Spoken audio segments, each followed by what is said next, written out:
Hi everybody, welcome back. It is a beautiful day here. It is April 15th, and April 15th is a day that should be living in infamy. It is tax day here in the United States. It is also the day that the Titanic sank, and it is also the day that Abraham Lincoln passed away. And probably a whole bunch of other things. The Boston bombing happened on this day too. April 15th is a day that, because of some of these things, is a conspiracy day. November 22nd is a big conspiracy day because of JFK, and I just noticed I got my swing back there. That swing, it broke, and the limb was dead. So anyway, I had to hang the swing on the limb, around the limb, that way. Anyway, it's a conspiracy day, April 15th. If you don't know about the conspiracy of the Titanic with J.P. Morgan and I think it's Isidore Straus, I think was his name, and is it John David, or is it Jacob Astor? Anyway, Straus, Astor, Guggenheim, J.P. Morgan. Straus, Guggenheim, and Astor all died on the Titanic. J.P. Morgan, who was, I believe he was the owner of the Titanic, he infamously canceled his trip due to health concerns, and turned out to be a good thing because he didn't die on it. However, he was a proponent of the Federal Reserve, and theory has it that Straus, Astor, and Guggenheim, none of them wanted a Federal Reserve, which is a central bank. Now, the next year, the Federal Reserve Bill gets passed. And if you don't know about the Federal Reserve, check out the creature from Jekyll Island. I believe his name is G. Edward Griffin, or it could be Edward G. Griffin. I can't remember. It's been so long. But that happens off of Jekyll Island, is off the coast of Georgia. And under the cover of night, these gentlemen of high finance wanted to start a central bank in the United States. What isn't the first time that a central bank was started in the United States? Andrew Jackson famously ran, his slogan was Jackson and no bank. And he got rid of the central bank, and he paid down the debt of the United States. He either paid down the debt or balanced the budget. He might have done both. I can't remember. Anyway, if you're of a conspiracy mind, and it's entertaining, there's one reason why I like them, conspiracies. And it's not to say that, if all this is true, then yes, it's awful. But awful things happen in the world. Can't stop the awful things from happening in the world, but can observe them. Abraham Lincoln, supposedly the Rothschilds wanted to fund the United States during the Civil War. He wouldn't do it, and that's how he came up with the greenback. And I don't know if people still call them greenbacks now or not. I haven't heard that in a long time, but when I was a kid, people did call them greenbacks. Well, that's because Abraham Lincoln instituted his own currency that was not based on debt, called the greenback. That might be why our money's green now. I don't know. But then he was assassinated, oddly enough. Andrew Jackson, who we just talked about, Jackson and no bank, he had a guy that had two pistols gunning for him, and both of them misfired. And Jackson, I believe, beat him with a cane. His cane. I may be mixing somebody up. So Abraham Lincoln, Andrew Jackson, a lot of people think that JFK, John F. Kennedy, he was going to reinstitute a gold standard or a silver standard. I don't know. There's some evidence that suggests he might have been trying to do away with, maybe do away with the Federal Reserve, maybe going back to a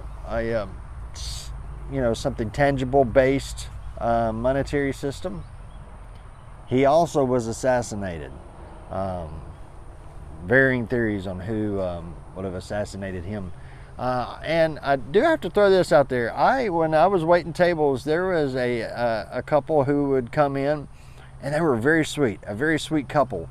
And their last name was Johns. And the gentleman of the couple was Lem Johns, and he was actually one of Lyndon Baines Johnson's Secret Service agents in Dallas on that fateful day, November 22nd. But he was a very nice guy, and you know what? And even though I always was fascinated by the JFK conspiracy, about the shooting in Dallas and what really happened, I never did ask him about it, and I don't know why. But I just never wanted to do that. Conspiracies. If you don't think that people conspire upon each other to enact their will, then you are kidding yourself. I'm not saying that all of these conspiracies are true. I'm not even saying half of them are true. I'm saying that it is possible, because all a conspiracy is coming up with a plan. And let's say you and I come up with a plan to do something, and we don't want to tell anybody else about it. Well, that's kind of a conspiracy theory. A fun conspiracy theory is a surprise birthday party for somebody, or a surprise going away party for somebody. It's a conspiracy. That's what that is. You're keeping it quiet against your what do you call it? Against your prey, I guess you would say it. And you also have Julius Caesar, who was killed. Brutus. And conspiracies are also biblical. They're biblical. Long before Rome, long before Julius Caesar, Israel and Judah were dealing with their own conspiracies amongst their rulers. I'm going to remove my hat, my broken skull hat, great hat, made by the fantastic Kurt Brackman. I'm going to remove that because I'm going to read a little bit of scripture here. We're looking at 1 Kings 15. We're looking at verse 25. And Nadab, the son of Jeroboam, began to reign over Israel in the 2nd year of Asa, king of Judah, and reigned over Israel 2 years. Skip down to verse 27 of 1 Kings 15. And Baasha, the son of Ahijah, of the house of Issachar, conspired against him, and Baasha smote him at Gibbethon, which belonged to the Philistines. For Nabab and all Israel did siege to Gibbethon. He conspired against him to kill him. And here we have in chapter 16 of 1 Kings. And it goes all through Kings, 2 Kings, 1st and 2nd Chronicles. Ever so often, someone will off a king. They're against them, and they off the kings. So these aren't the only two, and we'll get to another one here in a minute. Verse 8 of chapter 16, in the 26th year of Asa, king of Judah, began Elah, the son of Baasha, to reign over Israel in Tirzah 2 years. And his servant Zimri, captain of half his chariots, conspired against him. And he was in Tirzah, drinking himself drunk in the house of Arza, steward of his house in Tirzah. And Zimri went in and smote him, and killed him in the 27th year of Asa, king of Judah, and reigned in his stead. So, it is not such a wild thing to think that people in power,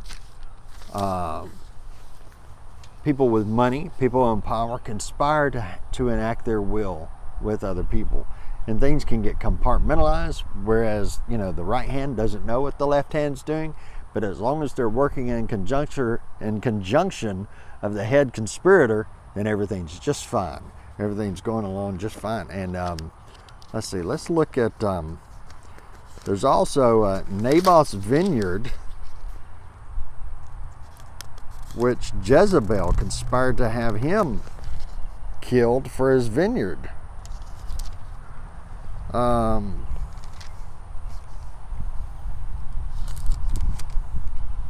Yeah, here we go. Let's see. Naboth refuses to sell his vineyard and to Ahab. And here we go. 1 Kings chapter 21, verse 5. But Jezebel, Ahab's wife, came to him and said unto him, Why is thy spirit so sad? Ahab was sad, that thou eatest no bread. And he said unto her, Because I spake to Naboth, the Jezreelite, and said unto him, Give me thy vineyard for money, or else, if it please thee, I will give thee another vineyard for it. And he answered, I will not give thee my vineyard. And Jezebel his wife said unto him, Dost thou now govern the kingdom of Israel? Arise and eat bread, and let thine heart be merry. I will give thee the vineyard of Naboth the Jezreelite. So she wrote letters in Ahab's name, and sealed them with his seal, and sent the letters unto the elders and to the nobles that were in his city dwelling with Naboth. And she wrote in the letters, saying, Proclaim a fast, and set Naboth on high among the people, and set 2 men, sons of Belial, before him, to bear witness against him, saying, Thou did blaspheme God and the king, and then carry him out and stone him that he may die. And the men of his city, even the elders and the nobles, who were the inhabitants in his city, did as Jezebel had sent unto them, and as it was written in the letters which she had sent unto them. That's a conspiracy. And right here in the beginning of Psalms, let's see, I think it's Psalms chapter 2. April 15th. It's a conspiracy day. And I just thought this would be a neat little video to do. I haven't done a video in a while, and I thought this would be interesting. So yeah, Psalm chapter 2. And we'll just start at verse 1. Why do the heathen rage and the people imagine a vain thing? The kings of the earth set themselves, and the rulers take counsel together against the Lord and against his anointed, saying, Let us break their bands asunder and cast away their cords from us. So the kings of the earth set themselves, and the rulers take counsel together to shatter the cords and the bands of believers in God. And of course, the biggest and most long-lasting conspiracy in the Bible has to do with Jesus.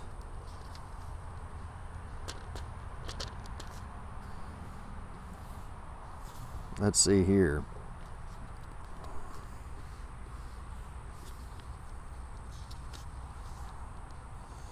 And this is, I think it's at the end of Matthew. Let's see.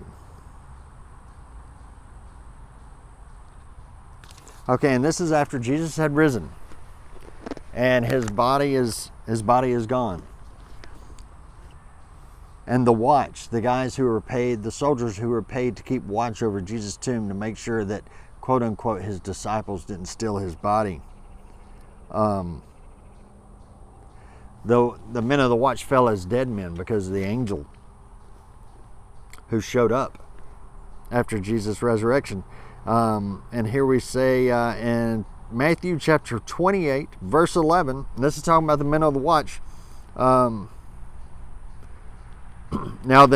when they were going, and that's talking about Jesus and the folks who've seen him. Now when they were going, behold, some of the watch, the ones who were watching over Jesus' tomb, now when they were going, behold, some of the watch came into the city and showed unto the chief priest all the things that were done. And when they were assembled with the elders and had taken counsel, they gave large money to the soldiers. So the elders, these leaders, they gave large money unto the soldiers, saying, Say ye, his disciples came by night and stole him away while we slept. So they bribed the men.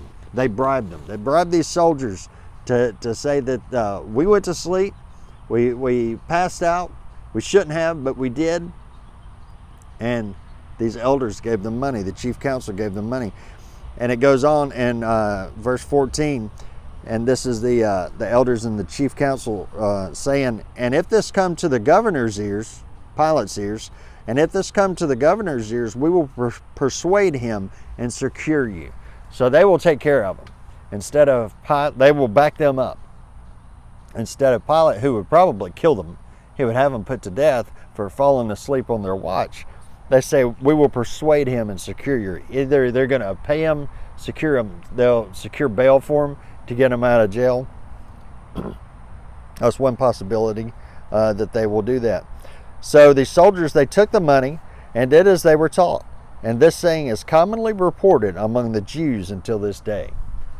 And that's what a lot of people say until this day now, that, Jesus' body was stolen. But his body wasn't stolen. He rose. He's the first fruits of the resurrection. And that is promised to us as believers. So there you go. There's a conspiracy type video. I should have had my tinfoil hat. I didn't feel like making it though. I got home from work and I was like, hey, that would be a good video to do a conspiracy video for today, April 15th. All right, well, there you go. That's all I got today. I appreciate you coming by. Thanks a lot. It's beautiful here. I hope it's beautiful where you are.